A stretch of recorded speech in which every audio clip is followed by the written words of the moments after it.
Doctor, look. Stand aside, nurse. I'm Dr. Homebrew.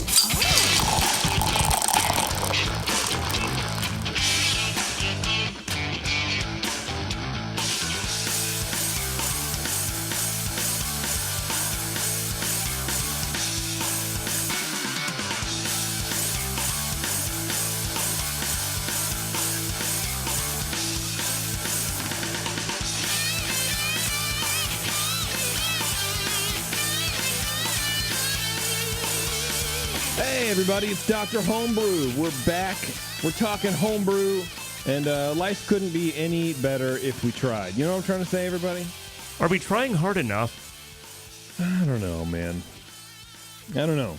I've always been taught to be satisfied with where you're at. Never think that you could get any better, because then you won't be disappointed when life just shits on you. I don't know. Yeah. Merry Christmas. Yeah. Happy holidays. Yeah. I definitely plan on raising my daughter with this philosophy. Oh, that So I poor think it's going to girl. be a good time. I'm in kind of a haze here. Like, just when Thanksgiving falls this late and it's all of a sudden just December, like right after it's done. Yeah. It's just like we're like mere weeks away from Christmas, and it's like weird. Yeah, Short time. I agree. I feel like I've been waiting for December for a long time. Number one, because I like Christmas. I really enjoy, the lights and getting the tree and doing all that fun stuff. But I also just want to get my presents. Like, I'm excited for that, right? Mm-hmm. But it feels like it's already been December for about a year. Yeah. And I think it's probably because the compressed time between Thanksgiving and today at this moment in time right and now. all the rain we're having. It's just like it's just Oh, going yeah. on and on and on. And like, I love that. I'm all right with that, dude. That's good. We need it. Yeah. You know what the best thing is, though, to me? It's because we're recording this show like December 5th or whatever that is. We are 4th. It's Thanksgiving was late this year. To me, you can't start the Christmas music until it's Thanksgiving Day or after. So man, I've been right. listening to nothing but Christmas music for like 5 days, and it's just freaking awesome. It is just the best. I think we started this year before Thanksgiving just because I don't have like the traditional Christmas music, like Burl Ives kind of bullcrap. I have this like some jazz weird shit and some blues and just like a lot of like cool, Yeah. different sort of Christmas. Because too, man. otherwise it gets boring. It gets stale. It's like, oh, here's Gene Autry with Rudolph the Red-Nosed Reindeer for the literal millionth time you've heard it in your entire life. And you're like, okay, I need to stop doing this, dude. No, you want No Doubt with "Oi to the World." You want some Wham's "Last Christmas." Last Christmas, I gave you my heart, man. Well, that's true, but what was it? What did you say? The Gwen Stefani band? The No Doubt with No "Oi doubt. to the World." Stop it, Brian. Oi to the punks and oi to the skins and No. oi to the world, and everybody wins. That would annoy the shit out of me. That's such a great song, though. No, it can't be. I do know that one. Never heard it. I was never a No Doubt boy. So even much though they better were than like, the Vandals did it initially, and it's such a terrible version when the Vandals did it. Well, of course. No Doubt, it's kind of poppy punk, and it's great. Yeah, I don't know, man. I don't know about that. They Might Be Giants have a Christmas album. Oh, hell yeah, they do. It's actually, I mean, it's They Might Be Giants, so what do you, Yeah. it's not like amazing, but it's pretty funny every Yes. once in a while. Okay, on the show today, we have two beers. Brian Cooper, what the hell are they? We have an alternative grain beer. Alternative? Category 31A. Grain beer. They used some rye malt in it. So therefore it is an alternative grain beer because they used something besides barley. And it's an American Okay. brown ale base. The other one is just a regular old plain old American IPA, your favorite. All right. Well, hey, look, I feel like our luck was bound to run out at some point because the past few shows we've been getting a lot of cool Kolsch's and Katarina sours and all this kind of fun, funky stuff. So I like I'm okay IPAs. with going back to an IPA mainly because I drink an ounce of it and then I'm cool with it. Yeah. You know what? It might be great. It might not be. Stay tuned and find out. So you're That's not right. wasted like usual by the end of the show. I get so drunk all the time, everybody. Let me tell you about it. No, but we have a good show for you. I'm excited to talk to Steven and Rich. We're going to get them on the phone here in just a second, but I do need to get us to a break real fast. I know we just started the show, but that's unfortunately how things work here. So give me 1 second, everybody. We'll be right back at the end of this break. Hang on.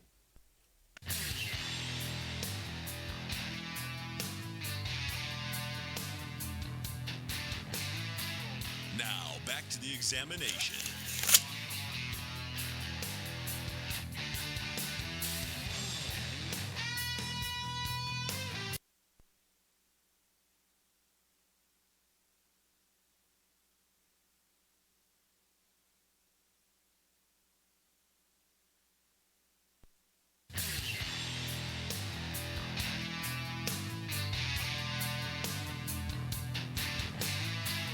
Now, back to the examination. All right, everybody. Thanks for hanging on. I told you it wouldn't be that long. No. It's easy. Easy peasy stuff. You know what I'm trying to say, guys? Before we get to our guests, I do want to thank our show sponsor, 5 Star Chemicals. You can go to 5 Star Chemicals and learn everything you need to know to make great beer at home, which is, look, spoiler alert, it's cleaning and sanitizing. But what you might not know, Star San is great too, but 5 Star, they are the number one people in the game for cleaning and sanitizing. Star San, the best sanitizer on the market. PBW, the best cleaner on the market. And I use it for like my coffee roasting equipment and washing dishes every once in a while and all sorts of fun stuff. So check them out if you haven't heard about it. If your local homebrew shop does not carry their products, demand it. And if they refuse, then never go there again. Because if you're not carrying 5 Star Chemicals, then you don't know what you're doing. I'm just going to say that right now. They're good people. They make good products. Organize a picket. Go outside, demand it. Go on homebrew strike until they get 5-star chemicals. Is that a new podcast we're starting? Homebrew strike. Yes, coming soon in 2020 to the Brewing Network. It's where we fight. Bare knuckle, mano a mano, 3 rounds in a homebrew cage. Steven, are you there? Yes, I am. Hey, how's it going, man? Thanks for joining us so late where you are. I appreciate it. Yeah, no worries. So we have an alternative grain beer. What's that? No. No? It's Yes. Brian, why are you confusing me? Yeah, he's got the. You're right. Yeah. See? I'm right, Steven. We've been drinking beer, we know so what we're we're a doing little over baffled here. and confused. I wrote the wrong name on the wrong sheet. It's Brian's mistake. I got it. So do me a favor, man. Tell me a little bit about this beer. What is an alternative grain beer? What did you do here? So it's a American brown ale made with some rye malt, some chocolate rye, and some crystal rye. Wow, I didn't know that there were that many versions of rye malt. Well, you can malt it, so you can do similar things to it that you do with barley malt. You can make a crystal version of it. Yeah, that's pretty cool. Is that something you bought commercially, or did you do this on your own? No, it's something I bought commercially. I heard about it and I wanted to try it out, so okay. I figured why not? Yeah, what the hell not? And were you satisfied with it? I haven't had it yet, so I don't know. I'm pretty happy with it. Okay, yeah. Excellent. Is that something you're going to be doing in the future? Yeah, I think I might tweak it a little bit with some of your advice, and I was also curious about the category I should put it in. I'm not sure if it should just go in the American brown ale category or if it should stay in the alternative grain category. That is always a good question, man.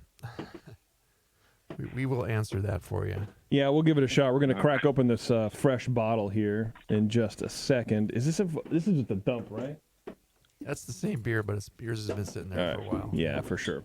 So, because I was a little confused because when we said alternative grain, I didn't know what that meant, but it just means rye malt. And there's no two-row in it or Pilsner or anything, right? No, well, it can have. Yeah, well, yeah, the base is Maris Otter. Oh, okay. He just has to have it in there, yeah. Okay. All right. I mean, you can make beers that are entirely, so it's just it's a brown ale with rye. Yeah. Now, this alternative grain thing threw me, Brian. I know. I know. What the hell's wrong with you? All right, let's drink this. Brian Cooper, why don't you start us off here with Steven's brown ale with American rye malt, please. Okay. In the nose.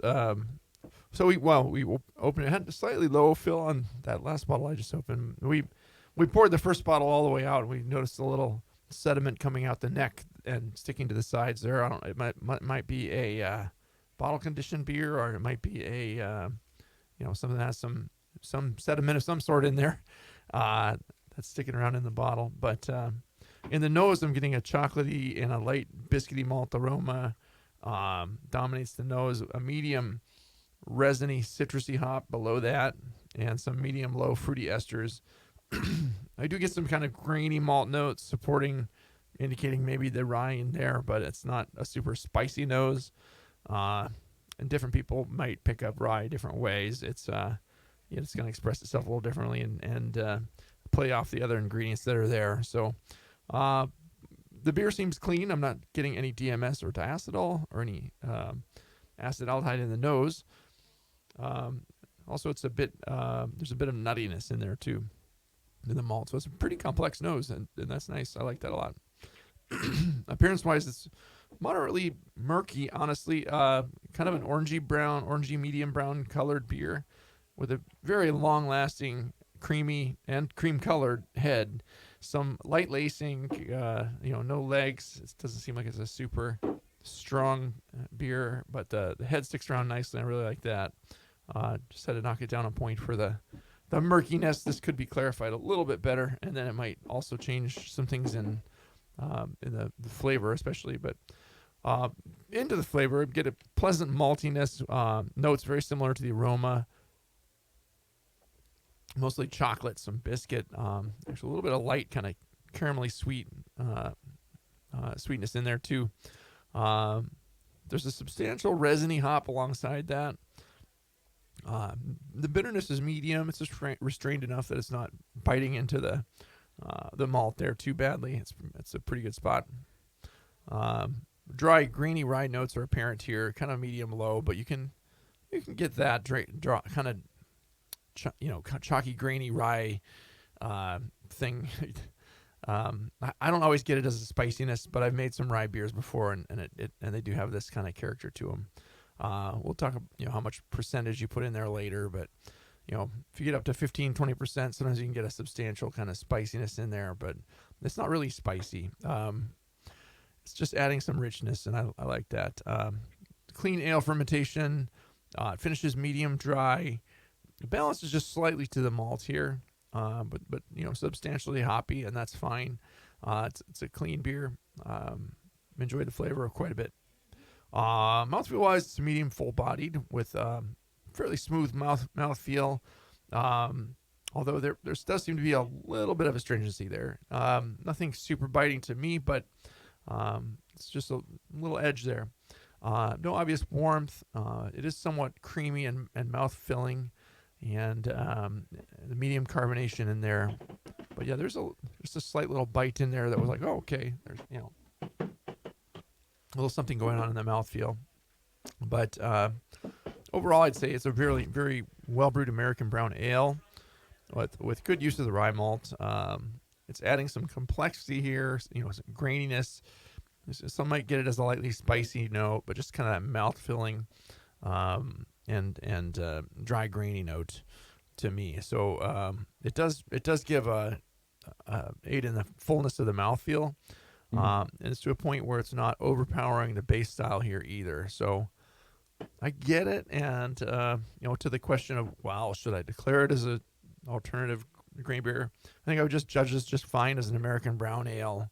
I wouldn't get like, oh, boy, this guy screwed up. He really should have entered it in alternative grain beer, as opposed to the other way around. Someone, Right. Like, well, is it there? Is it not there? It's not. There's so much else going on in the beer, and it accents the style nicely. So, hops are a bit on the high end for the style, kind of like a Janus Brown, but it's tasty for what it is, pun intended. Try to improve the I get clarity here. Perhaps back off on the hops just a touch. But I'd say the rye is pretty good where it's at. I don't know if I'd go much north of that. And some of the other little bitingness issues or something, I don't know if the astringency could come from over-sparging a little bit. But there's also some, if there's any odd flavors in there, I don't know. Brian will have some other things to say about it maybe, but it could be coming from the yeast in there, and I think it would taste a little different and maybe cleaner without that in there. So that would improve the beer as well. I give it a 36. I thought it was actually a very good beer. Generally within the style parameters, and able to be judged as an alternative grain beer. and give it a fair shake for that. So, I hope that helps, and we'll love to talk about your recipe too. So. Awesome. All right, Brian Shaw, go ahead, please. All right, before I get into my score sheet, quick question, Stephen. Are you in a homebrew club? I am the East Bay Homebrew Club here in Rhode Island. Which bay are you east of? Narragansett Bay. It's the only bay we have. Oh, so you're that's in Rhode Island? It is, yes. Yep. Oh, wonderful. But maybe I met you at In HomebrewCon. Providence there. Yeah. I walked down to that bay. Yeah, we were at HomebrewCon. Yeah, that's a nice bay. I walked down there, saw there's like windmills across the bay. You can and some really cool old kind of Cape Cod looking houses down, and I had a good enjoyable walk the first morning I was there. Yeah, it's a really pretty place. Yeah, Thanks for hosting us It this is. year, that area, and you guys had some really fun clubs at club night. yeah. It was a good time. It was my first HomebrewCon, so Awesome. fun. All right, so just spoiler alert, I thought this beer was very good also. Aroma, Brian talked about how this was a beer with a nutty aroma. I thought it came across to me like a low to medium peanut butter, which I thought was really fascinating. I liked it. Peanut butter, okay. Yeah, and this is not to say I don't like it. I liked it, but I thought it was really interesting that it had like a real, to me, peanut butter nuttiness without having peanuts in it. We get into your recipe, but I'll ask you: did you put peanuts in this at all? No, I did not. No Yeah, peanuts. I didn't think so. But that was just really kind of a cool thing. Any other kind of nuts? No nuts at all in this beer. Yeah, as a brief aside, one member of my homebrew club, he knows who he is, always jokes, quote, and I always kind of wonder because he claims he's a nudist, and he claims he likes to dip the sack in just a little bit, but I'm just thinking that's going to be dangerous at the best of times, and just completely unsanitary at worst. And I hope that's just a urban legend that he spreads. Spicy rye, excuse me, spicy rye. I get it, kind of a medium level. It's definitely noticeable in the aroma. Get kind of a low to medium hop aroma that to me is also spicy, and I think it blends really well with the rye spice character. Don't get any diacetyl or off aromas. Give that a 9 of 12 for aroma. Appearance, it's medium to dark brown. Hey, it's an American brown. It's the color it's supposed to be. Light brown head. It's tall and persistent. Head's great. It's a little, even in a darker beer, you can tell this is murky from the yeast. The second bottle, so we're drinking from a second bottle right now. It's not quite as yeasty. The first bottle, toward the end, I mean, there was obvious yeast along the entire side of the bottle from pouring that out. And it was, I poured this one for you, so I was much more careful than you were. Well, exactly. You're just a more thorough and careful person, Brian. That's why your malpractice insurance premiums are so much less than mine. Those Dr. Homebrew Mutual, those bastards are just killing me this year. But to me, I got like a yeasty murkiness to this beer. And we'll chat later about packaging. I wonder if this maybe was either something that came from the bottom of a keg or maybe was bottle conditioned in some way. But it's a little overly yeasty, so I gave this 2 out of 3 for appearance. Flavor. The flavor starts off with dark malt, definitely chocolate focused, kind of some characteristic rye spice. And the rye spice comes across maybe a little too intense for me. Get a low yeast flavor, low hop bitterness. I didn't perceive the hop bitterness as high as Brian did in this beer. I would call it more medium to low, sort of a low to medium spicy hop flavor. It's well attenuated. To me, I thought the balance was toward the malt. Finish was long and malty. The yeast flavor kind of carries over into the mouthfeel. It's not really in terms of the flavor here, but I gave the flavor 10 out of 20. Mouthfeel 4 out of 5. Like Brian, I got a slight astringency out of this. And it was hard for me to tell if that was really astringency or just the spiciness from the rye or perhaps both. But it did come across to me as overly astringent. And that also, to me, might be the yeast. Right, there's enough yeast in this beer that you can get what's called like yeast bite, where the yeast gives you a perceived astringency. I kind of attribute the astringency in this beer more to the yeast than anything else. That's just me. Slight warming, which is fine. Medium body. low carbonation, could have been a little higher. Didn't think this beer was either creamy or like perky / any overly carbonated. But it was, mouthfeel was. I was probably a little generous. I probably should have maybe given this more like a 3 out of 5, but 4 out of 5 was fine. Overall impression was a 7. I really like this idea. I like the idea of taking the rye malt, which has more of a spicy character to it, and coupling it with hops that are more on the spicy side. I think it's a good thought process, and I really like the concept. I think there might be either a little too much rye as a percentage, and I'll be curious to hear what the percentages are, or maybe just a little bit too yeasty as far as making this seem maybe a little too spicy or a little harsh. Next time, would try to either back off on the rye a little or do fermentation and packaging in a way that keeps so much yeast from being in the bottle. But overall, I gave this 32 out of 50. Very good. I enjoyed it, and it's a good beer. So thanks for sharing that with us. Yeah, I tend to agree. So let's talk real fast about the yeasty thing, especially because both guys hit on that. Is this bottle condition, Stephen? Those bottles are bottle conditioned, yes. Okay. Yep.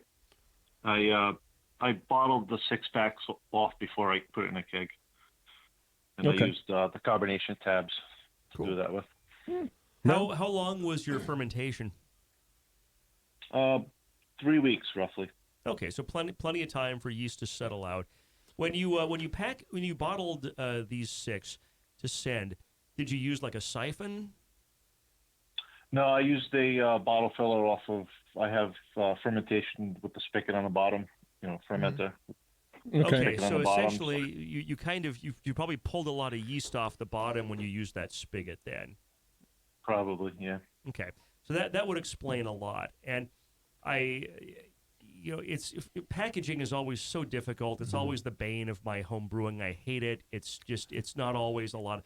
In fact, we were discussing before the show, I was going to bring a beer, but I had keg issues. Right. So let's not get into me being a whiny little bitch before the show about my keg problems. I'll read you the text. We'll do a dramatic reading. I was a salty little bitch before the show about my kegging issues. Brian almost had himself some new 2.5-gallon kegs next time we recorded. But the thing when you're packaging into bottles from the fermenter, that spigot is great, but it's right there at the bottom.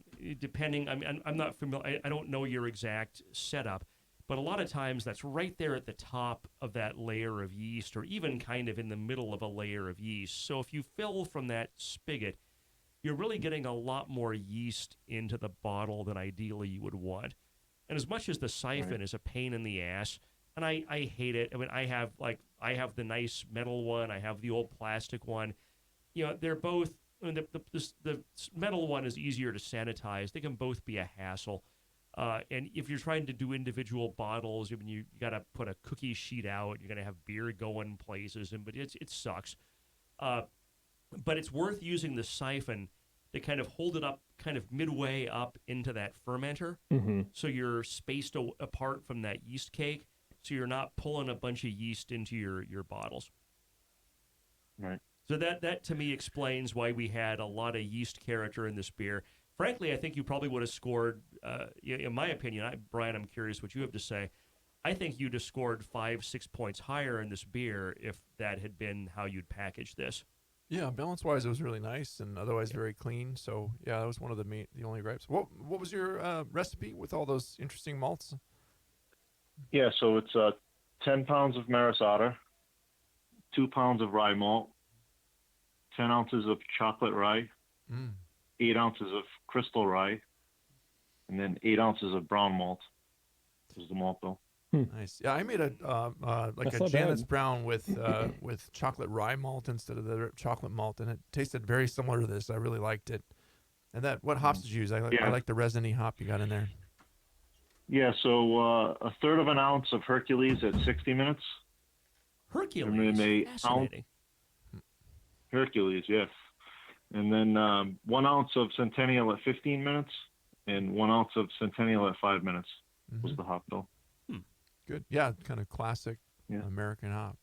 Yeah, I mean, it definitely. That's one of my favorite hops. So There's definitely a spiciness, and I've heard people sort of go back and forth between rye actually having a spicy character or not. I don't know if I've ever had a beer with this much rye in it to definitively say, yeah. I mean, there's something there for sure. I think like what Shar was saying, it could be a lot of the yeast bite is coming through because it is sort of a chalky, yeasty kind of a thing. Yeah, I think this is more than 20% rye malts in there if you add it up, right? Yeah. Yeah, it was more like Yeah, 30 or 40%.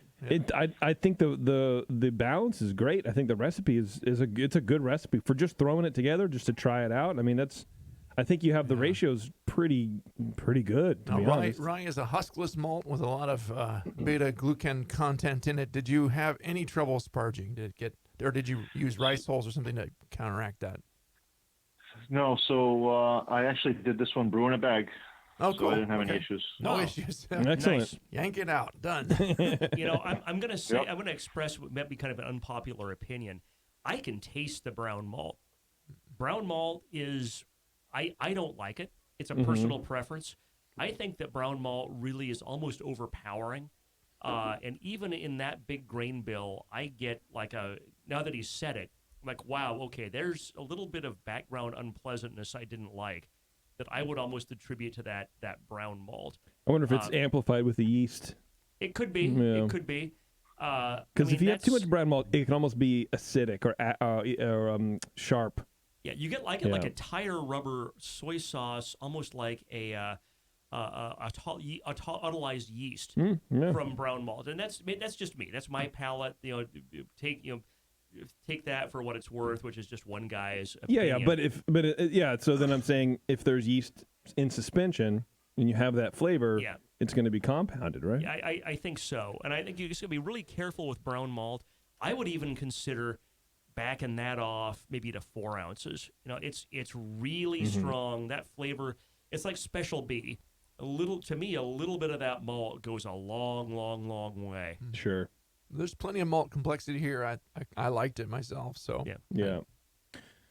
Stephen, what about you, man? Do you have any comments or questions or concerns about whatever the guys just told you? Not really. I think I agree with the packaging situation. It's just bottling is just such a pain in the ass. How does Hell it yeah, taste it is. out of the keg? Is nice and clear and tastes. Can you describe any differences to what we're kind of describing? I do. No, I'm drinking some out of the keg right now, and I do get a little bit of that astringent type flavor you were talking about. And even out of the keg, it is still a little murky. Okay. So, Murky with a little bite. Yeah. What kind of yeast did you use? Did you say, and I just didn't listen? no, I didn't say Imperial Darkness, Huh. which I believe is the Irish ale yeast strain. Okay, I'm not familiar with that, so I don't know if that's one that doesn't settle out as much. But That's possible. It, Yeah, I don't know it either. could be that that's just not a very high attenuating or a flocculating yeast. I mean, I think it was well attenuating. It may not be one that settles out of suspension real well. So you might want Right. to try a different yeast next time that might be of whatever brand you choose, whether it's Imperial or something else. You might just double check on the flocculation Right. of the yeast to be sure you get like a high flock yeast that'll settle out after a week or two. Yeah, it's interesting that they're marketing the yeast strain for dark ales, calling it darkness literally, and marketing Right. towards making good balanced dark beers. Yeah. Right. Cool. I've used it in some stouts and stuff and had good luck with it. But All right. Awesome. Yeah. Cool. The ferment seemed clean. Well, Stephen, if that's it, we'll let you go to bed, man. all right, guys, appreciate it. Oh, and wait, Thanks, though, man. real quick, you guys were the guys that won that Melvin's Boil Rumble contest, weren't you? Your club. Yes. Yeah, congrats correct. on that, Yeah. man. Yeah. It was fun partying Yeah, with you guys. we're out actually, there. we're having the final party this weekend, this Friday. Oh, Here in nice. Providence. So Cool. Well, enjoy it. You guys earned it, and it was fun. Fun being one of the guys that got to judge that thing. So, yeah, awesome. congrats. Yeah, well done, Thank man. you very much. All right. Thanks, Stephen. Bye. All right, guys. All right, bye. Cool. Cool. Yeah, it was funky beer, man. Interesting. I liked it. Yeah. I liked it as well, man. It was if we could just clean up that yeast character, I would I would really appreciate it. You know what I mean? Mm-hmm. All right. Wow, excuse me. All right, Yeah. we're going to take a quick break. We're going to come right back, and we're going to get someone else on the phone with another beer, and we're going to basically just do the same thing we did, but to somebody else. So hang on. This is Dr. Homebrew. That We'll be poor right back. bastard.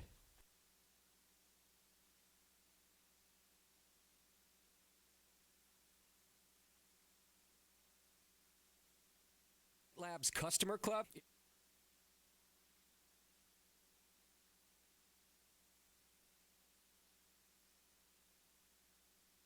I'm sorry to tell you this, but we're going to have to pour you out. Back to Dr. Homebrew.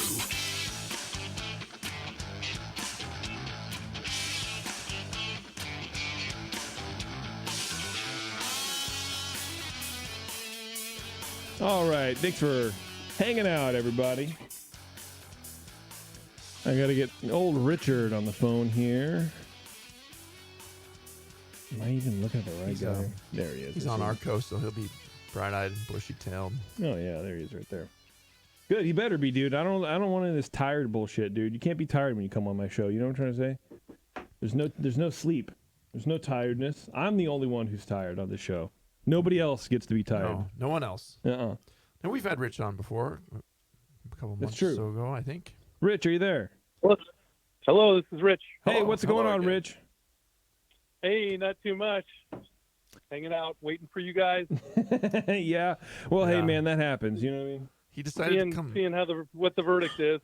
come on in December when we know your beer won't be delivered in 100-degree weather. Is that the MO here? Yeah, that was great.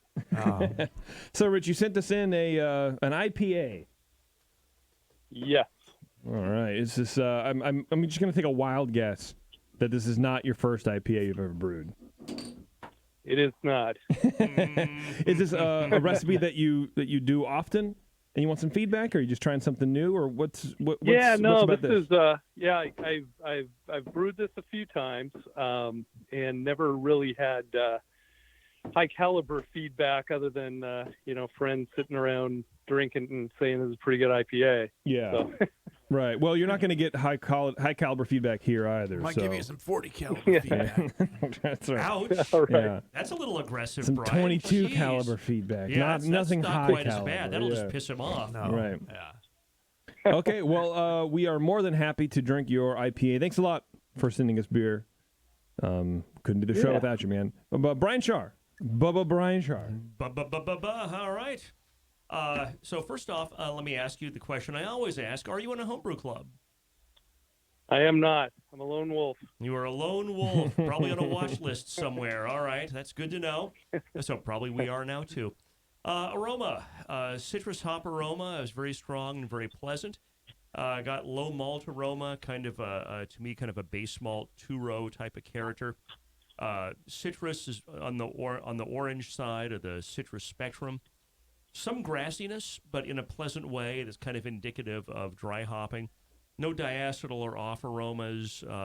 Give it 10 for aroma. Appearance, 3 out of 3. Very clear. Not crystal clear, but very clear. There's a slight haze, which especially in a beer that's this bitter and probably was dry hopped. I'm looking forward to finding out if I'm correct. That kind of slight haze is pretty standard and just hard to get away from. Color's golden. The head is heroically large and ivory colored. It's persistent, well done. Initial flavor is citrus hop and low base malt, followed by high hop bitterness. Citrus hop flavor is also high. Finish is long and bitter. It's well attenuated. Almost, there's maybe a hint of additional attenuation that could have happened, and maybe a hint of a honey character, which Brian and I were discussing whether that might be a little oxidation or perhaps maybe not quite full attenuation. But I thought it was still, if it's well attenuated to the point where it's at least like 90+% done, if not all the way. Balance is definitely toward hop flavor and bitterness. It's hop focused without being hop water. I gave this 13 out of 20. Mouthfeel 5 out of 5. Body's medium. Carbonation's low. I kind of was on the fence about giving this possibly a 4 out of 5. Just Carbonation was lower than I would have liked, which is always kind of fascinating to me when you have a really huge head on a beer and low carbonation. It's like sometimes the carbonation just all rushes out at once to form head, and sometimes it doesn't. There's a doctoral thesis in there for someone that knows what they're doing. That was not me. It's definitely warming, neither creamy nor astringent. Again, 5 out of 5. Overall impression, 8. Thought it was a well-done example of an American IPA, which how fast things change. When the guidelines, the most recent guidelines were out, this was an American IPA. Now this is what we'd probably call a West Coast IPA in 2019. It's definitely hop bitterness, hop flavor focused, and clear without being some kind of big haze bomb. Maybe could be slightly more attenuated and possibly a hint more malt character. But I do think overall there's enough malt character in here to keep this from being hop water. Right? The classic knock on the homebrewed IPAs 15 years ago was that there was so much hop bitterness, so much hop flavor, no malt character. It was just kind of unpleasantly harsh, like you're just drinking hop water with no malt. And there's definitely malt in here. Yeah. If I were adjusting the malt bill, it might be just a little bit, like you're talking 10, 15%, not like a huge change here. But I thought really an excellent example of what an American IPA should be. I gave this 39 overall, so well done, and thank you for taking us back to the heyday of West Coast / real American IPA. Yeah, thank you. All right, Brian Cooper. Yeah, no, that's great. I appreciate it. I had to look up today what the difference between an American IPA and a West Coast IPA. Oh. I was kind of stressing. I was stressing that I had it classified wrong, but No, the difference is about 4 years. Yeah. Okay. All right, Cooper. How Yeah, are you gonna so we had follow a good fill and a nice hiss upon opening the bottle. I really liked the aroma in this beer. It had a high, pleasant, I got kind of perfumey and resiny tropical hop character up front. It's just bright and clean. And medium-high fruity esters. It's pretty fruity beer. Clean ale impression with a low, bready, cakey base malt in there. But a little, you can tell there's some malt there, a little bit of complexity, but not intense. No DMS or diacetyl. It seems like it's very cleanly fermented there. So good job in the aroma. Medium golden colored beer with fairly good clarity, as Brian said. Pours on medium whitish head that sticks around quite well. Finer and some medium-sized bubbles in the foam stand, but it just stays around forever there. And, hops will do that sometimes. yeah. That kind of head is just whoop, and clings to the edges of the glass. Beautiful. So flavor-wise, hops to me and the flavor just came across a little more sharply and coarse seeming than in the aroma, but with similar characters. There's something that's just a little grassy and biting here, and it is substantially bitter. Bitterness, yeah, just it's high, and I guess it's supposed to be high for an IPA if you read the guidelines. So Right. I shouldn't be bitching about this, Yeah. but just pushed against the balance a little bit to me. And the finish is dry and kind of minerally in a way. If you did some water treatment, it'd be interesting to talk about that. It should have a dry finish, but something kind of chalky in there maybe. I was trying to dig at what I got, and I think I like this second sample a little bit better. I thought I got kind of a lightly stale bread-like character that would hint at some oxidation, but this sample seems a little cleaner to me. It's just there's something a little odd to it that I'm kind of grasping at and trying to dig at what it is. I get like you get sort any- of a fresh honey, honey. like honeysuckle, Yeah. or It's not really going like a towards- fresh honey, not Yeah. oxidized or Yeah, old not or whatever, right? Papery, cardboardy. Yeah. But, Not honey in a good way. Not honey in an unpleasant way, but like you open a fresh thing of like wildflower honey, so yeah. or honeysuckle, which I know is not honey, but it's along the same lines of that sort of a flowery, fragrant kind of honey thing. Yeah. I don't know what it's from. I have no idea. Maybe I've lost that part of my brain somehow, but yeah, it could be something too with the fruitiness. It is a pretty estery beer, kind of combined with. yeah, it could be yeast character and hops and maybe something fermentation wise. I don't know. And I'm thinking it's like Okay. kind of an orangey ester kind of playing off the malt that's there Mhm. a little bit. Definitely balanced to the hops though, as an IPA should be. Yeah. And they really linger into the aftertaste there. So pretty nice flavor, but it just kind of threw me for a little bit of a loop, and I was kind of grasping at what was going on there. Mouthfeel wise, I thought it was pretty decent for the style, medium bodied, no obvious warmth, not astringent, a little bit of hop bite possibly. Not really creamy, just a nice dry, again with the dry finish, and to me medium carbonation. It stuck around pretty well, pushing up that head. It didn't just fall flat and stay gone. You can rouse it pretty easily. So it's a very pleasant smelling IPA. It just, to me, it felt a little bit flat in flavor, just too grassy and a little bit biting in the mouthfeel as well, with a little bit of harsh hop bitterness. I would just back off the bittering hops just a touch, especially for the kind of the modern interpretation of IPAs. Just be a little careful keeping the O2 out after fermentation, of course, too, and the malt can go from clean malt to honey-like to papery pretty quickly if you get just a little bit of oxygen in there. And super hoppy beers don't always age as well either. So drink it fresh, and that'll help you. We probably had these bottles for a little while, but maybe not too long. But what's interesting, Brian, is the second bottle. I got more of that honey and honeysuckle and that low oxidation from that than the first bottle. And that's just weird. It's just that weird when you bottle like that. There can be a bottle-to-bottle variance of headspace or whatever. I did get some variation. You want to try the third I one? did get. Sure. We got it. But I did think I got a little more of the honey, and I got more malt in the second one than I did in the first one. We're just gonna keep drinking your beer here. But yeah, maybe. I wish I had left myself one. Oh. Yeah. Recap that thing. We'll send it back to him.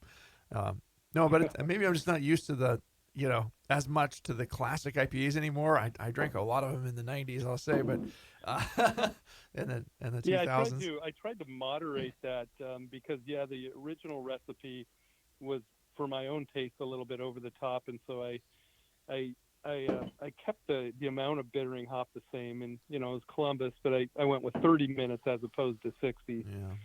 I will say the carbonation in this is a lot better.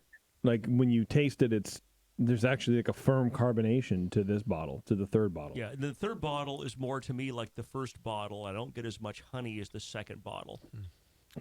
Well, let's talk about your packaging. How do you carbonate? Are we done with the? I gave it a 34, so Okay. I thought it's a very good beer, and just use a little dialing in, but yeah. Yeah. You know what I get in the third Doing some bottle good that I things. didn't get in the other two? A little chlorophenol. Yeah. I get a little Band-Aid in this one that was not in the first two. Interesting. Yeah, that's not good. Well, at least your wound is covered. It's super light if it is there, yeah. What's your bottling process like? Your carbonation. Let's go through all that, and then we'll do the recipe and all the normal shit we do. Yeah. Okay. So the carbonation is forced carb. And I bottle with a Blickman beer gun. Okay. So it should hopefully keep it down, oxidation down a little bit. And I did do I tried to do a oxygen-free transfer on this one, so I didn't. Trying to use transfer methods from my fermenter to the my corny keg, purging the trying to lines do and that stuff. Yeah. oxygen-free. You know what is interesting is that it does feel like the carbonation just sort of gets into the head, and as the head fades, the carbonation's gone because it sort of mouthfeel-wise tastes like the second bottle did. It's just kind of like not. It's just. It's like all the carbonation leaves. It's got all these kind leaves of the beer. pinpoint bubbles that rise and just I wonder why that is. I swear there's a doctoral thesis in that for someone. Why do some beers have all the carbonation seem to like rush into the head and then have low carb and others don't? And there's some kind of fluid dynamics, surface tension thing going on that no Hop one really oil or understands. Hop something, oils, yeah. viscosity. There's a lot of variables, and I think nobody really understands why that is. That's weird. Should I Rich, shoot I'll tell this you that. past? Should I shoot this past Palmer? Yeah. No, I mean, oils would tend to pull, carbonation out of the beer and make it fall flat sooner. But with the proteins and everything in the head, there's obviously something that's holding up this Yeah. long-lasting head here. So That's definitely weird. Well, let's talk about your recipe real fast. Let's do that. All right. So, I got about a 40% pale 2-row, and I've got 40% Maris Otter. So there's where you're probably getting a little bit of your malt flavor, and I have 10% Vienna. okay. Always a nice choice. Yeah, and 1 pound of just a little bit of dark Munich in there. Threw that in for fun of it. So Why not? and then Yeah. I put a pound of dark Munich in there. Wow. Nice. Yeah, it does a nice job of giving you a little more color without making it dark. I mean, it really improves. It makes this golden rather than just like a straw-colored IPA. Which is sort of that mid 90s, early 2000s American IPA color, without the crystal malt heavy, weird. Yeah. Exactly. Okay. All right. So then my my bittering hop was a Columbus, and I also used that in my dry hop as well. I've got some cryo Citra. Let's see, what did I have that? I had regular Citra, half ounce of that at 15 minutes, half ounce of Centennial at 15 minutes. And then I had one at Flame Out as well, a little bit of Centennial at Flame Out. And then I went for the dry hops. I did a dry hop at 3 days with some cryo Citra, some cryo Simcoe, and my dry hopping was a lot of Citra and Simcoe. Mm-hmm. Nice. A lot of classic C hops and a lot of classic hops overall there. Yeah. And an S hop in there. And the S hop. Okay. Well, I mean, it sounds pretty straightforward to me. What'd you do with your water? Anything? There you go. My water. So I use RO water. Okay. And I put a quarter teaspoon of let's see. Yeah, so 3 grams of calcium sulfate to 2 grams of calcium chloride. Okay. So I treat my RO water with that, and then I put a quarter teaspoon of phosphoric acid in there as well. Yeah. And then my yeast is Barbarian Imperial Organic. Okay. Oh, wow. And Organic. I did let's see, I can't remember. No, I didn't do a yeast starter. All right.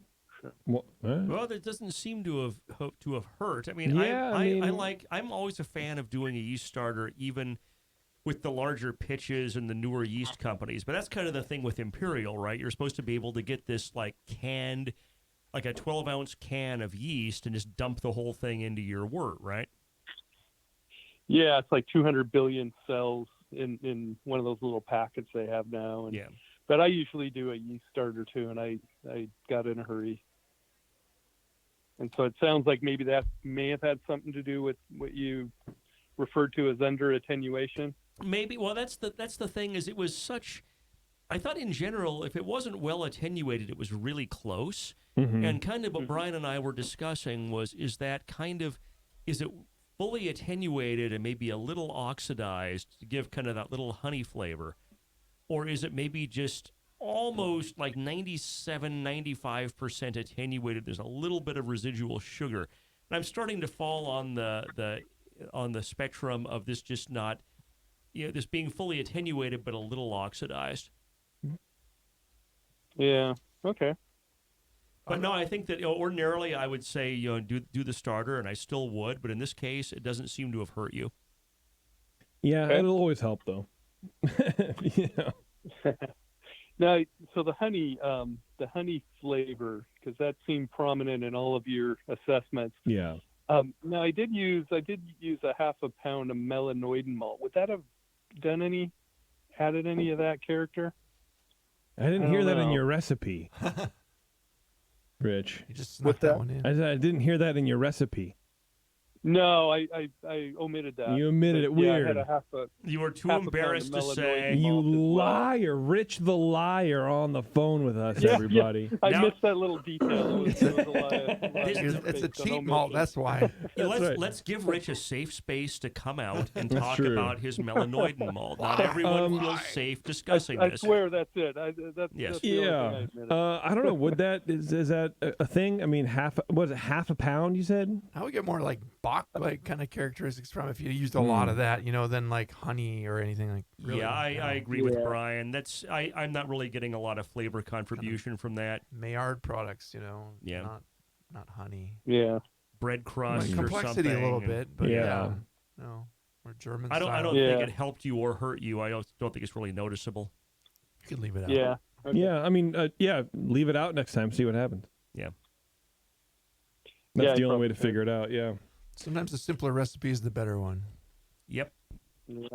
All right, Rich. Well, we'll let you go, man. But I appreciate you sitting in beer when it's not 96 degrees on my porch.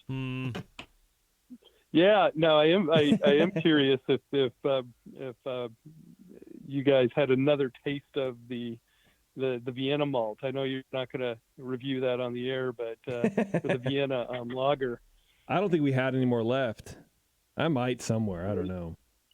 Oh, I sent you 3 of those too. Yeah. Well, I Nice. think we hand them out because whenever we have leftover will. beer for the show, I just give them to the guys after the show. I don't bring it home. So. I think I have some in my All right. fridge still. All right. I was just Oh, fishing. Brian Shar has it. Brian Shar still I has think it. I may have one in my fridge. Okay. See, I knew. I don't take anything home. I have too much beer at home, so I like to Well, what happens spread is the wealth a little bit. Yeah, you give me these show beers, and then Yeah. about 2 months later, I'm like, oh, that's a Dr. Homebrew beer in my fridge. That's right. But That's at right. least it's being stored cold. Yeah. We Well, can- try we it. can All right. Locate that and break it out of jail and taste it somewhere. Yeah. That's a That'd good be plan. interesting. Future show.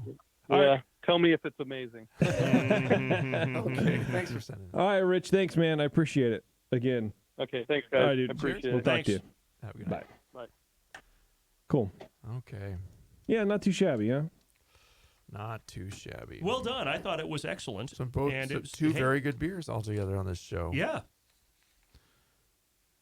Absolutely. At least your beer will taste good if you send it to Dr. Homebrew. That's right. Well, as far as you know. we'll see. All right, is that it, Brian? I think so. I think we got everything. I think we're done. All right, let's get out of here, everybody. This has been Dr. Homebrew. Thanks a lot for tuning in. If you're listening live for whatever reason, if there's nothing else going on in your life and you're sitting in your mom's basement when she's in the closet next to you, if you know what I'm trying to say. You're wearing your PJs, playing Dungeons and Dragons. by Jason, yourself. why don't You're you wearing- get a job? You're Why are wearing you your in the mom's basement? PJs. We're going to take a 5-minute break. Well, no, actually, we have to judge more beer, so it'll probably be another 20 minutes or so. And then we'll be right back. So hang on, everybody. This has been Dr. Homebrew, and, thanks.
Stand aside, nurse. I'm Dr. Homebrew.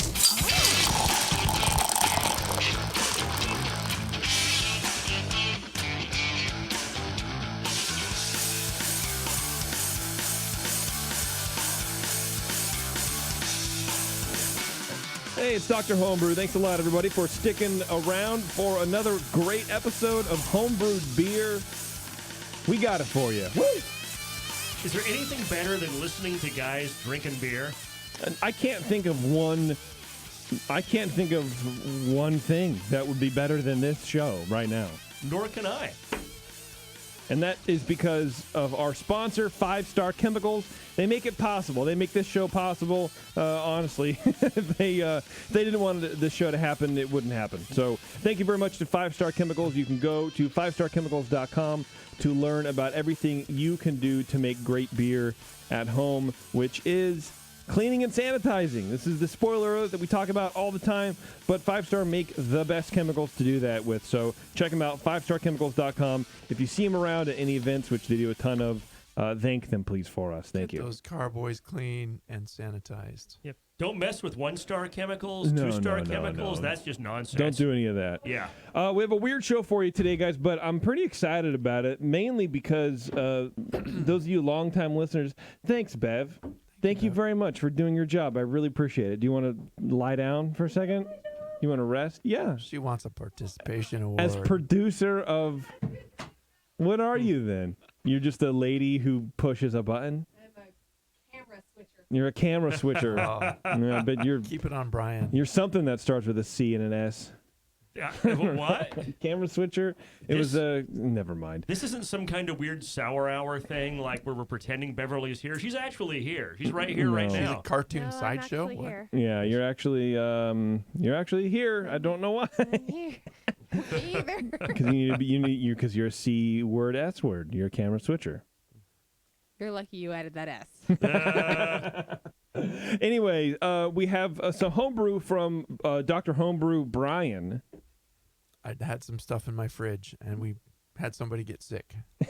So we have some Not recovery from drinking that beers. beer, I hope. Yeah, no, not from drinking Brian's beer, of course not. And then I was at the store, oddly enough, today, and I happened to find some Guinness Milk Stout. It's called Over the Moon, and it's from their brewery in Beemore, in Balmore. And we talked to the guys at Guinness several months back on the session, and they said they were producing some other stuff. I'm shocked that it made it out this far. I've never had it before. I have no idea if it's any good, but I thought we could bring it in and maybe not necessarily do a commercial calibration, but at least talk about it and see how the boys over at Guinness are doing with the molten milk stout, because they're definitely not doing proper Guinness out there in Beemore. They're doing sort of other styles. So That is a cute little box. it's a cute little box, right? It's blue, light It's a friendly, blue. happy little moon on it. You know, Yeah. the cow jumped over the moon, hence Yeah. cow jumped, cow's milk stout. I bet this is something Yeah. you get pretty much around the country. If we're getting this at like the grocery store in the Bay Area, 3,000 miles away, I bet this is pretty much national distribution. I mean, That's what I do think you too. think? Yeah, for sure. So if you're listen to our broadcast about it, our podcast here, and then if we like it, go out and get it. Or if we don't like it, go out and get it anyway too. Who cares? Just go buy it. Sweet stout is a fun style. I like. It's a really interesting balance to that style, and the classically called milk stout. So they are not different. Sweet stout is a milk sweet stout, milk stout, interchangeable, but yeah, Okay. just happens to be what the BJCP calls it now. Sweet. It's sweet. Oh, but it used to be just a milk stout. It's got milk sugar in it, so Yeah. yeah. Fun fact, Jason, you may Lactose. recall from BYOB TV that Team 2.5 Men brewed a milk stout, one of the recipes that we won early on in the show at the 21st Amendment, toward the end of the BYOB TV run, as kind of our prize for winning something like an episode 7, I don't know. episode 8. Literally don't remember.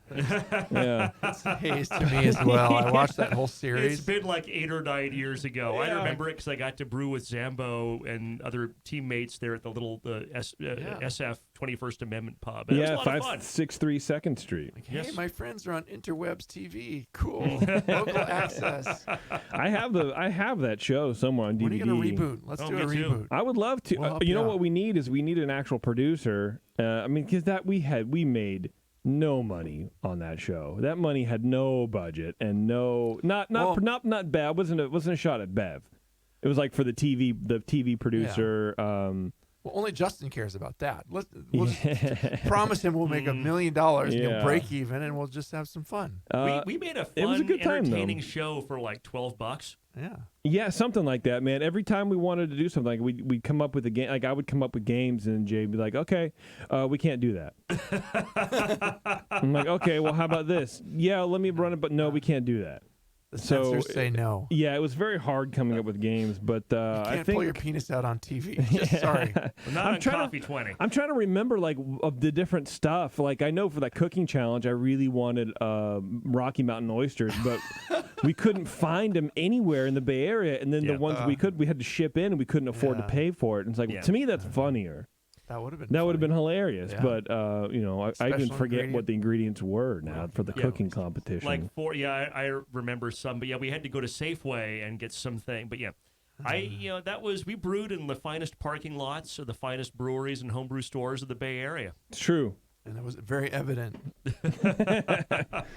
Yeah, it was weird, man, but God bless. All right, so basically what's going to happen is if you're a fan of Brian Shaw, you get to hear a lot of him today. Hell yeah, you do. And who's not a fan of me? Not balanced by Brian Cooper or myself, because I'm not going to say another word for the rest of the show. I'll chime in sideways once in a while. I might even remember my recipes. We'll see. Oh, that'd be good. Yeah, so we're going to take a quick break, and then, like I said, we're going to come back. We're going to drink Brian Cooper's Homebrews. We're probably going to run through both of them just to talk about his performance and how they are, style-wise, maybe not necessarily an entire BJCP sheet like we do all the time, but who knows? It might just be more conversational. And then we'll tackle this Guinness Sweet Stout. What do you guys think? Sounds like a good time? Let's do it. I think that's awesome. All right. Well, you have to say that. Both of you have to say that. I don't know if you knew that. All right. Hang on, everybody. We'll be right back.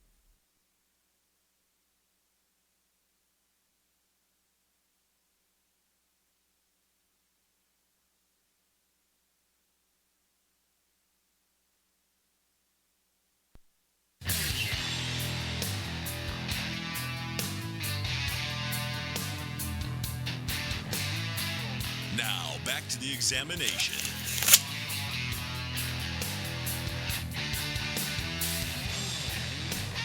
All right. Thanks for hanging out, everybody. So, Mr. Cooper, what are we drinking right now? What's the very first homebrew of yours? We've done homebrew from you on this show, right? Yeah. My sours and my weird stuff. Okay, but this is a grapefruit. I'm calling it a grapefruit blonde ale. Grapefruit blonde ale. What category is this, please? It's a fruit beer. Fruit beer. 29 in the most recent guidelines. 29A if you want to use a letter with it, but it's just 29. Who doesn't? Let's be honest. All right, Brian Shar. All right, I'm giving Brian Cooper his Dr. Homebrew performance review for the Dr. Homebrew Hospital to make sure he can retain his privileges here at the Hospital of Homebrew Diagnosis and stuff. And I believe that you pass your review here, Mr. Cooper. The Grapefruit Blonde I really like this beer a lot. Aroma, the grapefruit was prominent, both the fruit part and the zest, and like a little bit of the pith. I don't eat grapefruit a lot. It's really tasty, but you cut that thing in half, and you got to do a lot of cutting, and you have the fruit, and inevitably you kind of cut that bit of the fruit out, and you get a little bit of that white pith. And that's partly what makes eating grapefruit, as opposed to drinking the grapefruit juice, like really fun. Plus, like if you're a kid, you just sprinkle like a shit ton of sugar on that stuff, and that's pretty awesome. But that combination of the fruit and the pith is really part of the experience, and you get that I get that in the aroma a lot. It's not just the fruit; it's a little bit of that white grapefruit pith right next to the fruit. Malt is low, kind of some base malt low in the background. That's fine. The grapefruit dominates. No off aromas. Don't get any acetaldehyde or diacetyl or anything. Give it 9 out of 12. Appearance, 2 out of 3. It's interesting reading the guidelines. The color is golden. The color is pretty dark for a blonde.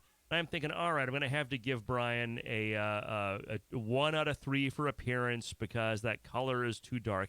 When you look at the guidelines, a blonde can be golden to dark gold. I did not know that. So it's nice to it's always nice to have a refresher. Blonde is not a style that is super popular these days, or is the thing that comes up in competition a lot. That's why you have guidelines and you write them down, so you can go and ground test this stuff, ground truth against some sort of known standard. So color is fine. Low and persistent head, which is fine. It was more hazy than I really would expect a blonde to be. Probably due to the grapefruit pectin or something, but I ended up knocking it off a point to 2. Flavor, initial flavor is definitely grapefruit. You get the fruit and the pith. It's dominant, and it's also pleasant. Get malt is low. Oh, you have a fruit fly in yours? Yeah. We got a lot of fruit flies in the studio tonight. Not that it matters to you at home, but yeah, I've been kind of using the pen top. I can give you a pen top here. Kind of using that little thing to dig fruit flies onto my beer here. Yeah, it's probably a pretty good idea. Malt is low compared to the grapefruit level. Balances to the fruit. It's well attenuated. Finish is fruity and also bitter, as well as long. I don't think hop bitterness is super high, but it's perceptible and it's there. And I think it marries with the grapefruit bitterness to kind of have that be the character of the finish. The hop flavor may be present, but it's obscured by the grapefruit. If it's citrus hop flavor, it's going to be just lost in the citrus grapefruit. So I give that 14 out of 20 for flavor. Mouthfeel, 4 out of 5. Body's medium. There's no warming. It's creamy, not astringent. Those are all perfectly fine. The carbonation is lower than I would have liked, which is not uncommon for a bottled homebrew that gets judged. So 4 out of 5. Overall impression is an 8. The grapefruit's really pleasant. It's dominant, but without making this grapefruit water. I go through and talk about how the grapefruit's dominant in every character, but it's not like drinking one of those White Claw seltzer things where all you get is carbonation and fruit and nothing else. So I thought it was really well done.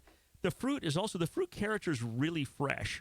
So I'll be curious to find out, did you take actual actual grapefruit fruits and cut these up and zest them or something, or how the grapefruit flavor got in.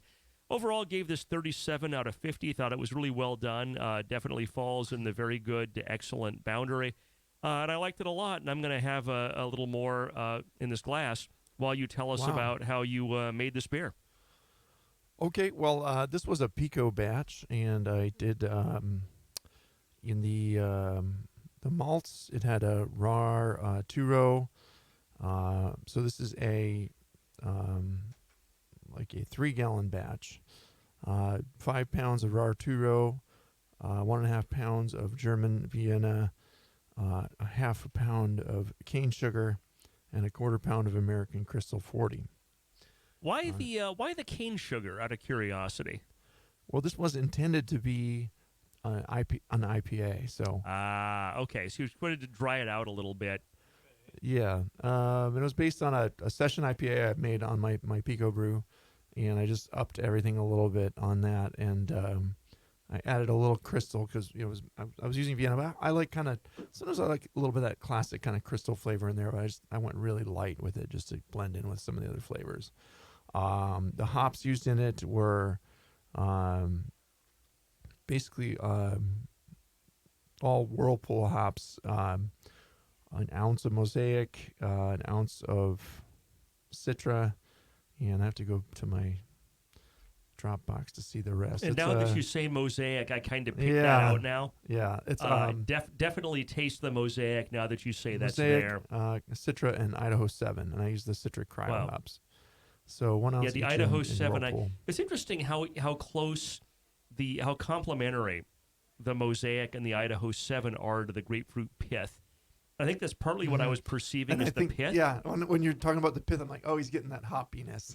Yeah, and it's also an example of how malleable your sense of taste can be when you actually hear what stuff is.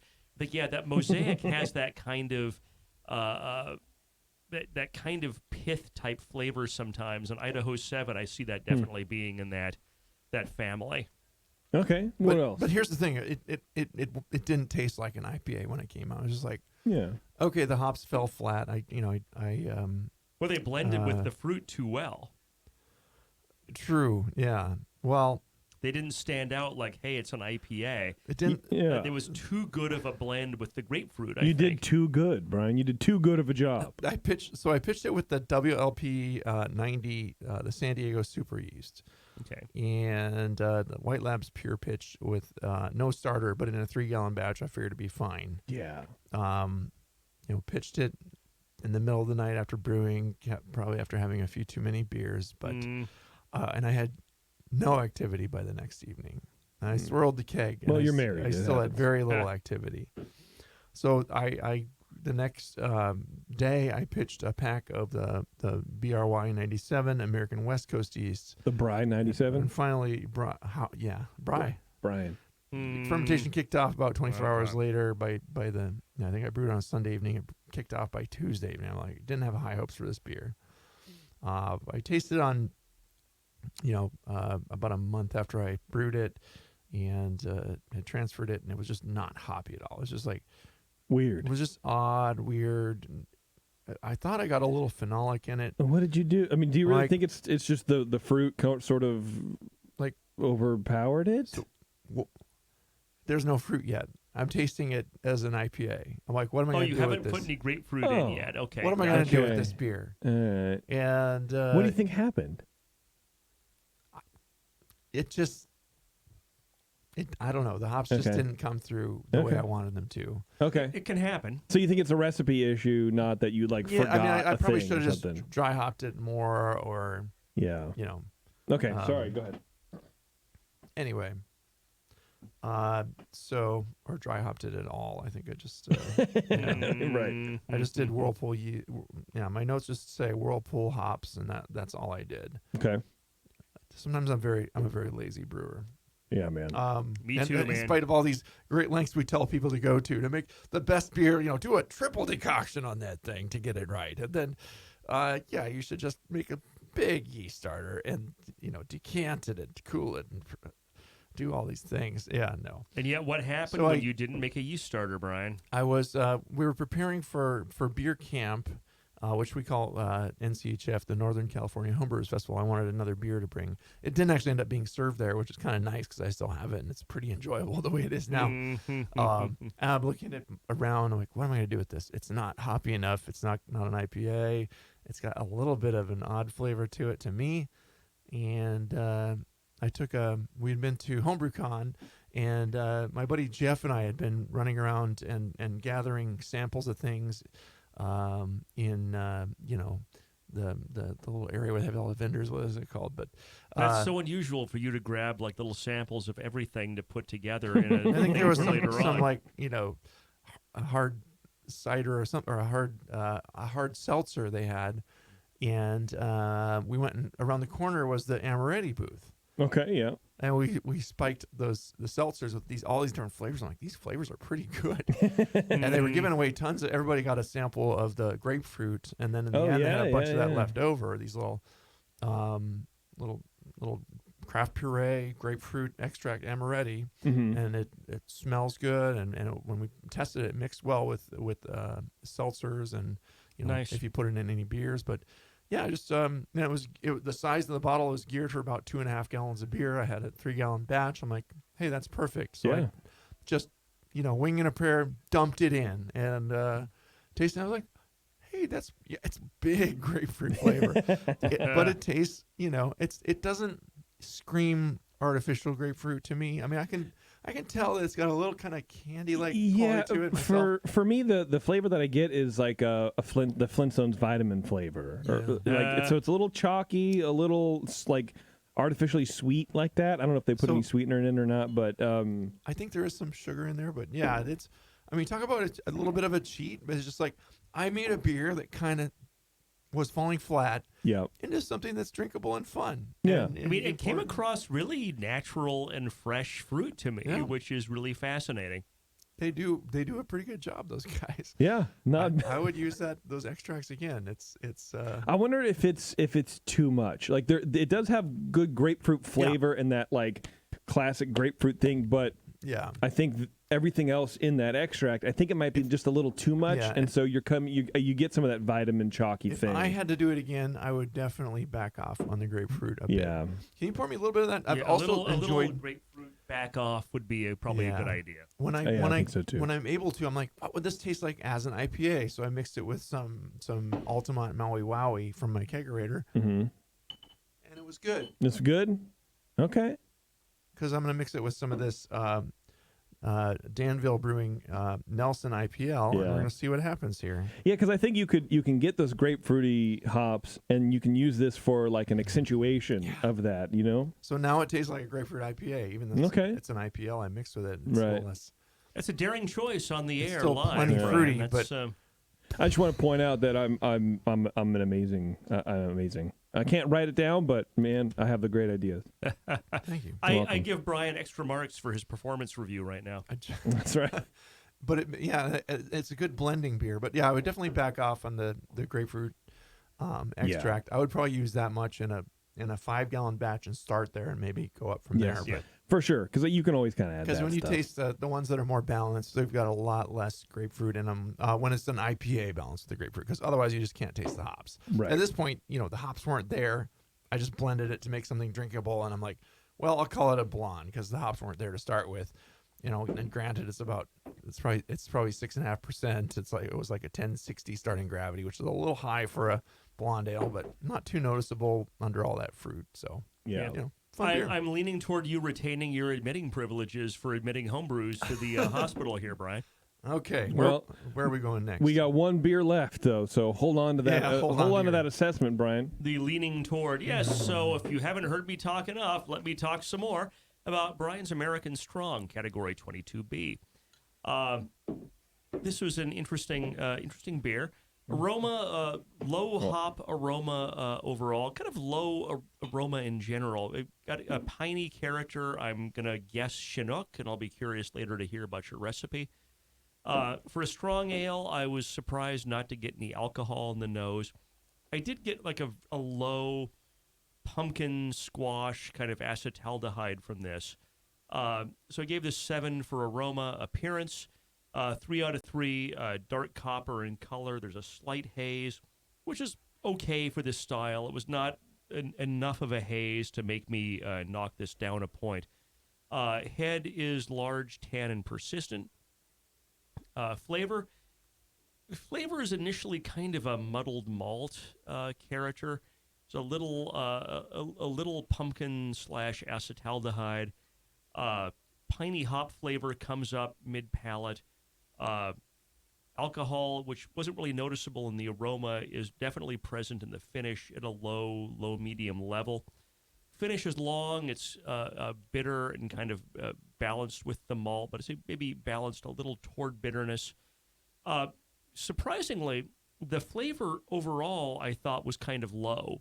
There's a lot going on in this beer, and its flavor. There's stuff here, but when I just sip this, the flavor intensity on a scale of 1 to 3 is like a 1. Which is kind of bizarre, but sometimes you get beers like that. It's nothing wrong with it. It's not bad. It's just the flavor intensity is not real high.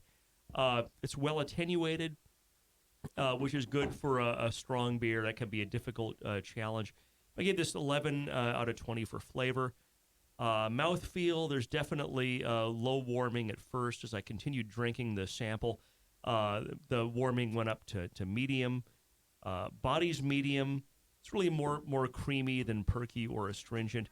Carbonation is low. And I knocked off a point for carbonation. I do that to myself. It's not like all of us don't have problems with carbonation when we bottle homebrew. True. So this is 4 out of 5 for mouthfeel. Overall impression, I gave it a 6. Overall, it's a pleasant beer. It's low in flavor, despite the fact there's alcohol and clearly a lot of fermentables in here. And maybe additional malt complexity. This is kind of the paradox of attenuation, right? You want a well-attenuated beer, but sometimes it's so well-attenuated, I think it attenuates the flavor away with it. Mm-hmm. And maybe an additional complexity. You can't assume this was a grain, a full All grain. All grain. Yeah. How come I It would can't take think of the word all it would take a grain. homebrew to explain. Yeah, Yeah, it's fine, exactly. yeah. Sometimes, but it's whether you're brewing all grain or extract, maybe a little more malt complexity with additional extract or grain would be nice, and it might help it. Add a little more flavor. Okay. Still, it's a good beer. I gave it a 31 out of 50. Maybe there's a little, maybe a hint of acetaldehyde, and that might just be me. There's something a little odd about the flavor and the aroma. Yeah. And I'm kind of leaning toward it being acetaldehyde, but it's really kind of tricky. I'm having a difficult time thinking about what specifically it is, and I'm leaning toward that slight pumpkin character, but I might be talking myself into it. No, I think you're right. Yeah, it's definitely there. It's a little green apple, but it's also a little underripe, kind of squashy thing. And I don't know what green apple. I don't know what it's from. But Pumpkin skin. It's from a very sluggish fermentation. Yeah. Okay. And I definitely get now that you say green apple, that's like, that's not 'Cause green it's on the apple tart like a Granny side. Smith, but No. green apple like you. This is underripe from the backyard. I don't want to eat this. Yeah. So, Brian, tell us about your recipe and your fermentation. So we can replicate it. It sounds like it was sluggish, So like you were just saying. I really didn't want to bring this on the show because I need to do this. I need to do this properly another time. I know. I should have brought my shitty beer instead, but it was stuck in my That's keg. okay. No, that's okay.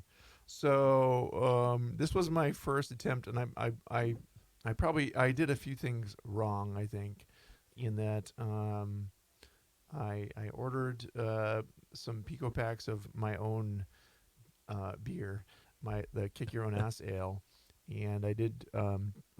They sent me one for free just because it's my recipe, and it sat around for a long while, and then I decided to order another one, and the first one I stored the yeast and it was in the fridge for a long time.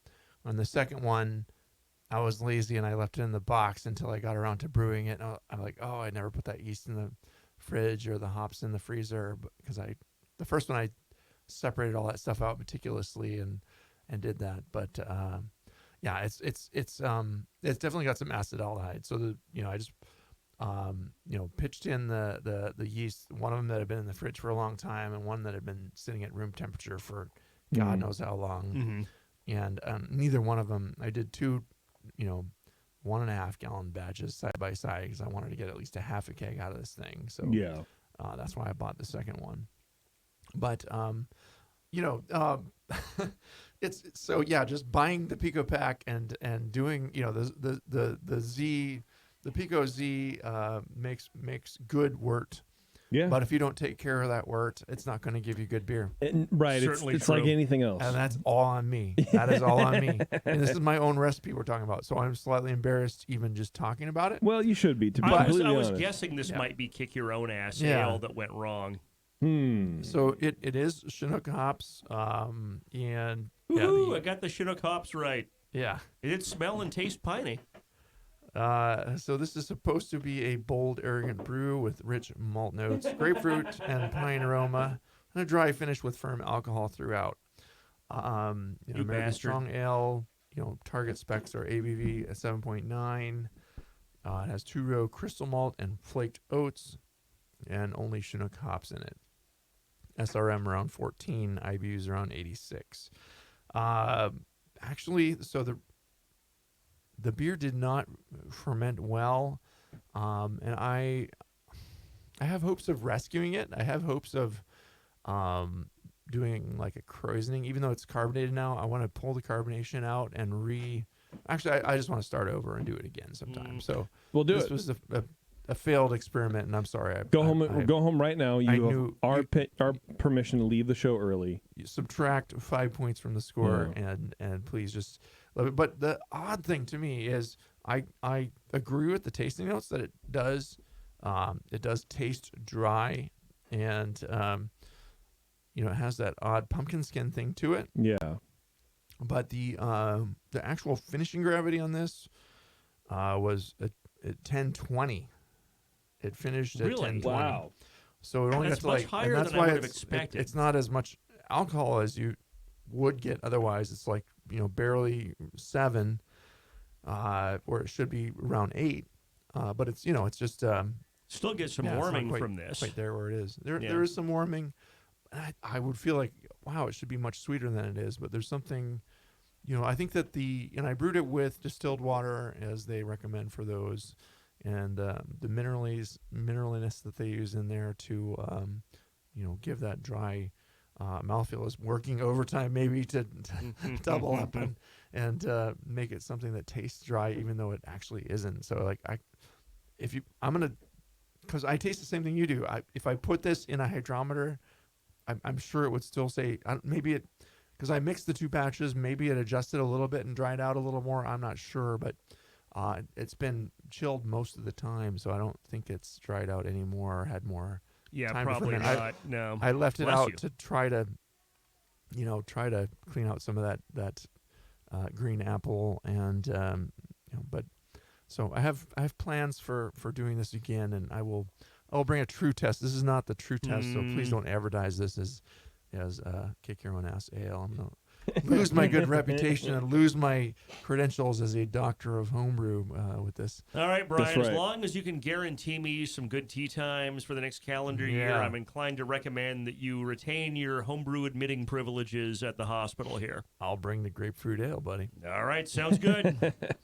All right, everybody, hang tight real fast. Yep. We're going to take a quick break. We're going to come back. We're going to try this Over the Moon Milk Stout from Guinness in Beemore, in Balmore. The homies representing flat build caps, Timberlands, gray sweatpants. Yo, We're all what's about up? it. We'll be right back.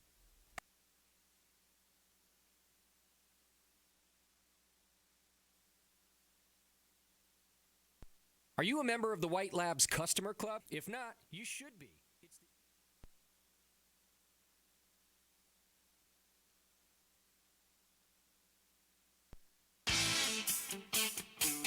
I'm sorry to tell you this, but we're going to have to pour you out. Back to Dr. Homebrew.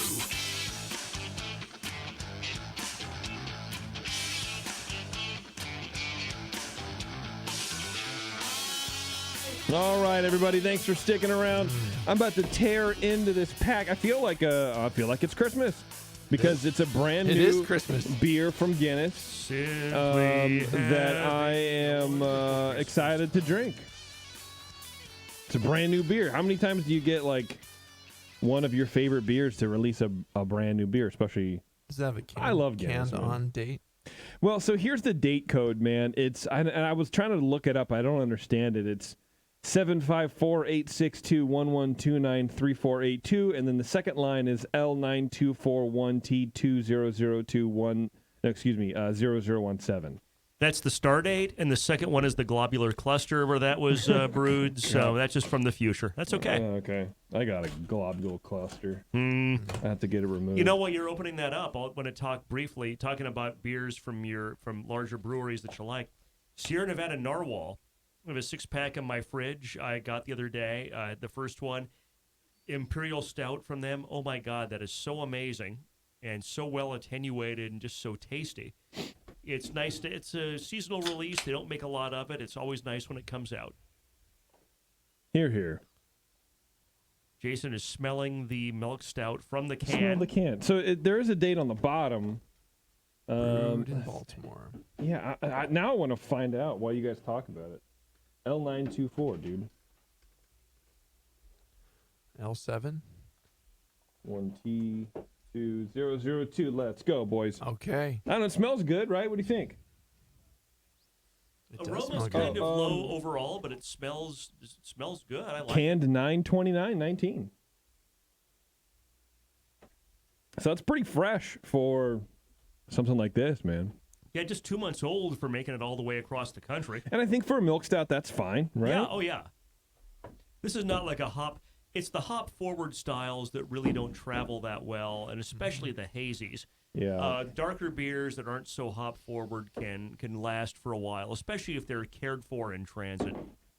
I like this beer. This has more roasted grain aroma than like coffee or chocolate, really, to me. There's a little bit of cocoa, like kind of,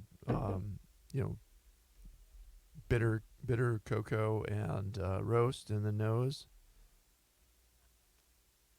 Yeah, I get kind of that dark chocolate, bitter cacao, cocoa sort of, like the baking chocolate. There's a hint of some sweetness in it, but it's not very fruity. No. It's clean. No baddies, no diacetyl. What's the number on this, Brian? I know you have it. You're like the BJCP dictionary. The number? Yeah. What, starting gravity? No, the category. Oh, a 16A. 16A. Sweet stout. Oh, dark British beer, sweet stout. Yeah. So yeah, and most of the names in the commercial examples are like Left Hand Milk Stout, Mackeson's Triple X Stout, Samuel Adams Cream Stout, those, Bristol Beer Factory Milk Stout. Can suggest coffee and cream or sweetened espresso. That's the yeah, for essence sure. of the beer. So the overall impression of very dark, sweet, full-bodied, slightly roasty ale that can suggest coffee and cream or sweetened espresso. This is on the low end of sweetness for me in terms of milk stouts I've had or brewed. Is it really? Yeah, I mean, I'm not getting a ton of sweetness in this. I would call it like at least medium, if not medium high. Yeah. Maybe because of this other beer I've been drinking, maybe it's affecting my palate. Maybe I've been sandpapering my tongues. I don't really. Yeah, I've been licking cat tongues to be sure to get my tongue toughened up here. I love that. But no, it's good. I'm not getting a giant. It's not an overwhelming. Sometimes you have a milk stout and it's like, oh God, this is just the sweetness is overpowering. Yes. And I guess my point is this is not on that end of the spectrum. This is more on the restrained end of the spectrum. And I like it. I think it's really, it's balanced. Do you want to go through the thing or you want me to do it, Brian? Sure. All right. So in the aroma, you should be getting mild roasted grain, sometimes with coffee and or chocolate notes. An impression of cream-like sweetness often exists. Fruitiness can be low to moderately high. Diacetyl low to none. Hop aroma low to none with floral or earthy notes. Maybe there's a little fruitiness because I think that Guinness yeast profile is there. Like when you try it, it's distinctively a Guinness. Yeah. It's distinctively a Guinness beer.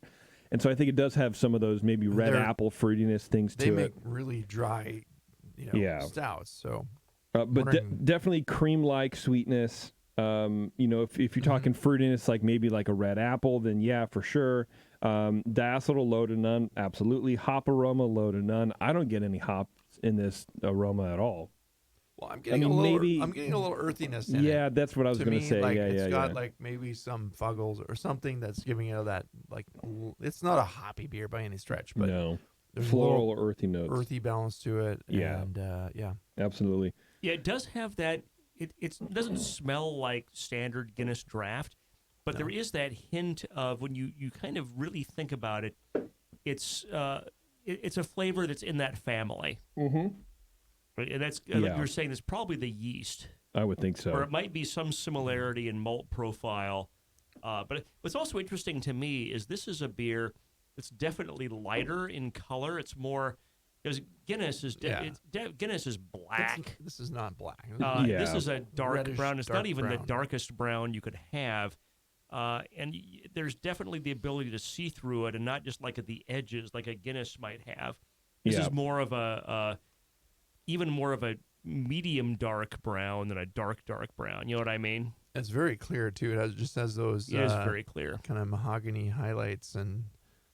Appearance garnet. should be very dark brown to black in color. Can be opaque. If not, it should be clear, creamy tan to brown head.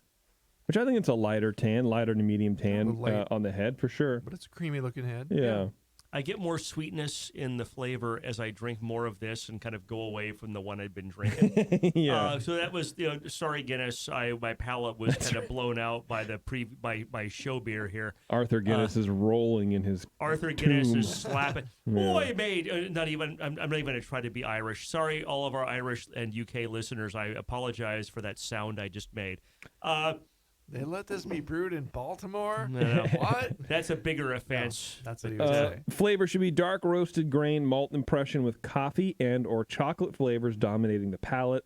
Hop bitterness is moderate. Medium to high sweetness provides a counterpoint to the roasted character and hop bitterness and lasts into the finish.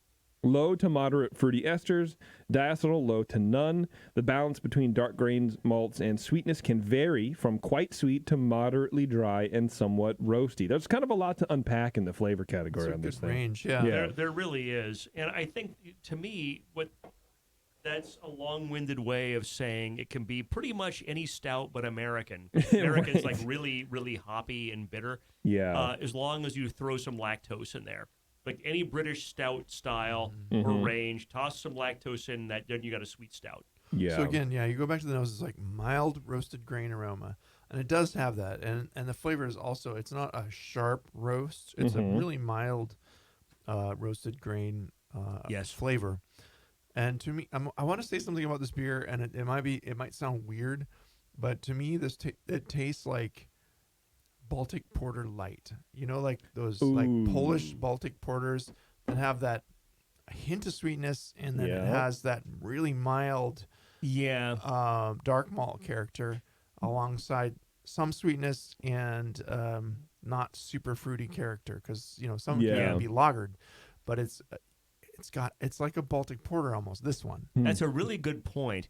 And I'm fortunate that one of my friends in my homebrew club is from Poland, and he will periodically, when he goes home, he'll bring back like Polish, Lithuanian like porters and stuff for us to try as a Zajik or club. however you say it. Yeah. And now that you've said that, it's like, yeah, there's a lot of this is like some of the variants of like a Baltica or Yeah. something like that. That's maybe just a lighter version that It's the isn't 5.3 as alcohol. big. Yeah. Yeah. Excellent observation, Brian. I just kept tasting. I was like, "What is that?" It's like it tastes like It's familiar, but Baltic porter light. yeah.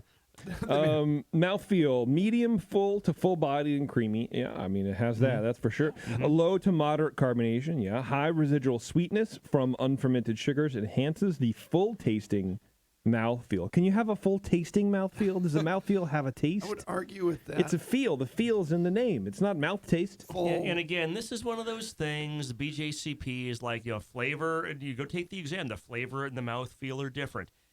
You're right. The tasting is a flavor, and the mouthfeel is a feel. Yeah. We can nitpick that. I mean, the full mouthfeel complements the taste, so they're just trying to explain how that works together. Yeah. Probably. So I'm sure Gordon is fixing that for the 2020 revision if there is going to be such a thing. I mean, it's very full bodied, very creamy. I mean, that's hits the nail right on the head. Comments: gravities are low in England, higher in exported and U.S. product. Variations exist with the level of residual sweetness, the intensity of the roast character, and the balance between the two being the variables most subject to interpretation. That's pretty true. Yeah. Some versions in England are very sweet and low attenuation, and also low in ABV, like Tennant's Sweetheart Stout is 2%. I love low alcohol beers, but I don't know if I would drink a 2% milk stout, man. I don't think I could do it. I don't know. It's so Because weird. it's just I like might sugar do it. water. I mean, I would try it, but it wouldn't be. You know what I need to do is take a walk down to the pub for a 2%er. at least get to 3. Right? You know what this show is reminding me of is the time that I went to the river when I lived in L.A., like in the early 90s. To score heroin? Score heroin, of course. Out to the Colorado, and we went with some friends, and the rule was a case a man because it's so hot. You got to bring a case per day. Yeah. And for some reason, at the Safeway in Huntington Beach, I could get cases of Mackeson sweet stout. And I went to the river with like 2 cases of Mackeson, and I drank. Jesus. I drank 2 frickin' cases of Mackeson, and as I remember, I might have gotten at least a case and a half deep in that over like the course of the weekend. I don't know. I couldn't. That's It was a lot of sweet that stuff. was a damn fine weekend. I think I slept on a picnic table. Let's see. Some versions in England are sweet, but it's an outlier compared to the other examples. These guidelines mostly describe the higher gravity, more balanced export versions rather than low alcohol, very sweet versions that many find quite difficult to drink. So that's sort of a good point. This is a 5.3% beer. Yes. It's brewed by an Irish brewery in America. Is it trying to be an export? Is it trying to be a domestic? For UK purposes, it's low alcohol. It's not hard to drink. It's actually very easy to drink. But like Brian says, it's sort of on the edge of this is very sweet. So I don't know. It's middle of the road for alcohol strength. It's 5-ish. Yeah. It's not. It can go up to 6. So. Oh my God, down to 2 or 4, but the 2 is an outlier. What I would like more in this though is more of a coffee and cream impression. Yeah. Espresso. More of a cream than coffee, I think. Oh, actually, It's. espresso? Yeah. I would like a little, like warm, smooth espresso in this, and it's kind of lacking. Yeah, agreed. But not a bad attempt at the style. It is smooth and it's sweet. So as advertised, you could drink a lot of this on a nice fall day. It is still fall, right? Or down in Yeah. the van by the river. IBUs, You want to hear some good trivia, Brian? Hang on. IBUs torque 20 to 40. OG is 1044 to 1060. Final gravities are 1012 to 1024. ABV 4 to 6. SRM 30 to 40. Yeah.